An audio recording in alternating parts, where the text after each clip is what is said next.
उपदेश दूंगा तो असर नहीं करेगा।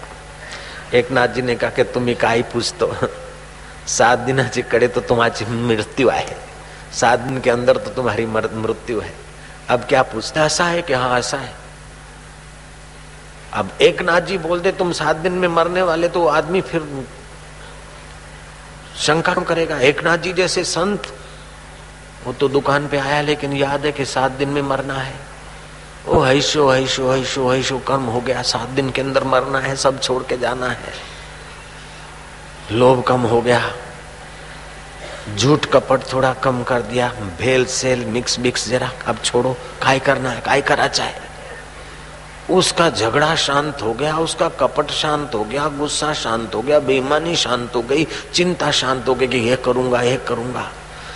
1-2 दिन में तो आदमी बिल्कुल बदला हुआ। नौकर देखते कि सेठ काय होन गेला, और बाई सोचती कि रात को प्याली पीता है, ये लाओ ये लाओ ये लाओ। अब तो जो बनाती वो खा लेता।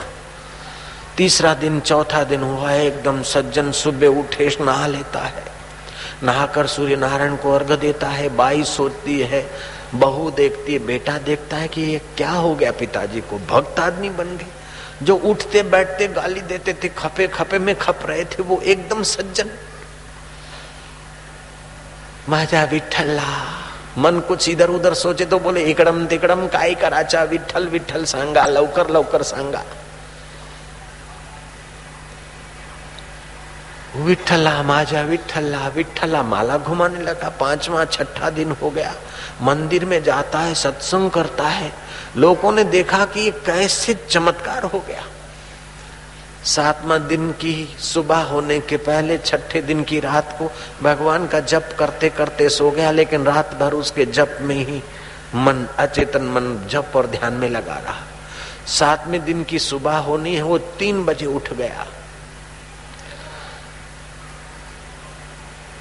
6 घड़ियां रात्रि की बाकी हो, उस समय भक्त को, साधक को उठ जाना चाहिए।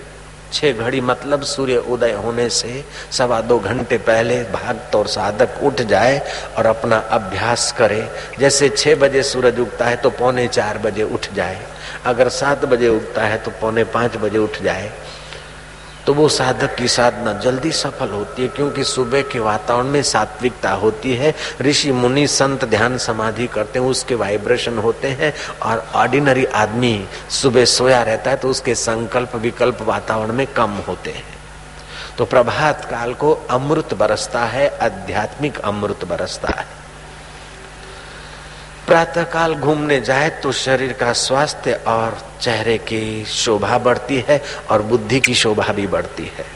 सुबह खुली हवाओं में घूमने भी जाना चाहिए। प्रातः समय की वायु को सेवन करत सुजान, ताते मुख छवि बढ़त है, बुद्धि होत बलवान। प्रातः काल स्नान करके सूर्य नारायण को अर्घ्य दे, अथवा सूर्य नारायण के सामने हाथ उठाकर सूर्य की जीवन शक्ति को अपने अंदर आमंत्रित करे और आंख बंद करके सूर्य के दर्शन करे। मानसिक सूर्य के सामने आंख लड़ाए नहीं। फिर भावना करे कि नाभि से थोड़ा सा 1 सेंटीमीटर ऊपर सूर्य केंद्र है, सूर्य का नील वर्ण आ रहा है। आपकी शरीर की आरोग्यता और बुद्धि की आरोग्यता और मन की प्रसन्नता होगी। जब मंत्र दीक्षा साधक लेते हैं तो गुरुदेव उधर भी थोड़ी दृष्टि डाल देते हैं और उस केंद्र पर भी दृष्टि डाल देते हैं, तो साधक की देर सबेर वह शक्तियां खुलने लगती और उसके जीवन में चमत्कार होने लगता है। और इसीलिए गुरुओं का महात्मा है। कबीर जी ने कहा, सहजो कार्य संसार को, गुरु बिन होत नाही, हरि तो गुरु बिन क्या मिले, समझ ले मन माही। अपने मन से जप ध्यान भजन करेंगे तो कभी कोई बढ़िया लगेगा, कभी कोई बढ़िया लगेगा, और थोड़ा बहुत करेंगे तो लगेगा बहुत किया। अगर कोई गुरु है तो लगेगा कि उन जैसी ऊंचाई को पाना है। तो गुरु की मदद, जैसे स्कूल में गए बिना विद्यार्थी कितने भी किताबें पढ़े तो भी वो IAS ऑफिसर नहीं हो सकता है, MA या BA नहीं हो सकता है। स्कूल का और शिक्षक का सहयोग लेना पड़ता है। ऐसे ही संतों के आश्रम और संत महापुरुष की दुआ और दीक्षा साधक के जीवन में आती है तो रंग ले आती है। जय राम जी की। मनुष्य तो वही का वही था, लेकिन एकनाथ जी के दर्शन किए और एकनाथ जी ने दीक्षा तो नहीं दी, लेकिन उसका भला हो ऐसा सोचकर ऑपरेशन कर दिया कि 7 दिन के अंदर तुम मर जाओगे। मर जाओगे तो श्राप नहीं दिया, लेकिन इस आदमी को ऐसे ही उन्नति होनी है, उसके कल्याण की भावना से कह दिया। 7वें दिन की सुबह हुई, वो आदमी उठा, नहाया धोया। गाय के गोबर को पवित्र माना जाता है, गौ के झरण को पवित्र माना जाता है। जैसे फिनाइल या और दवाइयों से कमरा साफ करते हैं तो वो सफा तो होता है लेकिन पवित्र नहीं होता है, केमिकल की बदबू। अब यहाँ कुछ दवाई छटी है तो मैं बात करता हूँ तो मेरा धीरे धीरे गला थोड़ा गड़बड़ हो जाता है, फिर घर जाकर जहाँ रहता हूँ वहाँ ठीक कर लेता हूँ, दूसरे दिन तैयार होके आ जाता हूँ। जय राम जी की। तो यहाँ के आयोजक सफाई रखना तो चाहते हैं, लेकिन सफाई जिन केमिकलों से होती है उस सफाई के नाम पर बाहर से तो कीटाणुनाशक दवाइयाँ होती है, लेकिन श्वासोश्वास में वो हमारी तंदुरुस्ती को भी डिफेक्ट करती है। लेकिन गौझरण से अगर लिपा पोता किया जाए तो टीबी के कीटाणु कभी नहीं पनप सकते हैं और पवित्रता भी होती है और कई कीटाणु अपने आप नाश हो जाते हैं। जैसे गोबर से जो खेती होती है, इंग्लिश खाद से तो खेत होता है लेकिन स्वाद बिना का फल फूल बनता है, लेकिन देसी खाद से जो खेती होती है उसमें मिठास आती है और जंतुनाशक दवा लगानी नहीं पड़ती है, क्योंकि गोबर में जंतुनाशक सामर्थ्य है जो खेती को हानि करने वाले हैं, अनाज फल फूल को हानि करने वाले हैं। ऐसे कितने ही कीटाणु गोबर के प्रभाव से पैदा ही नहीं होते हैं ताकि उनको दवाई की जरूरत पड़े। तो भारत की भूमि अब धीरे धीरे पाश्चात्य भूमि बन रही है।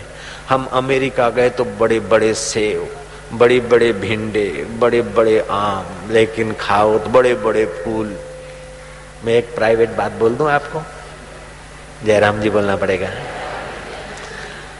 मैं न्यूयॉर्क का प्रवचन पूरा करके शिकागो गया था, मेरा वहां कार्यक्रम था।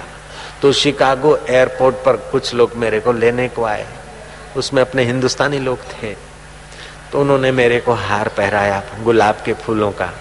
वहाँ एक गुलाब का फूल $1 का होता है, मतलब 30 रुपए का। मेरे को हार पहनाया। उन्होंने पूछा कि बापू हमारा अमेरिका कैसे लगा।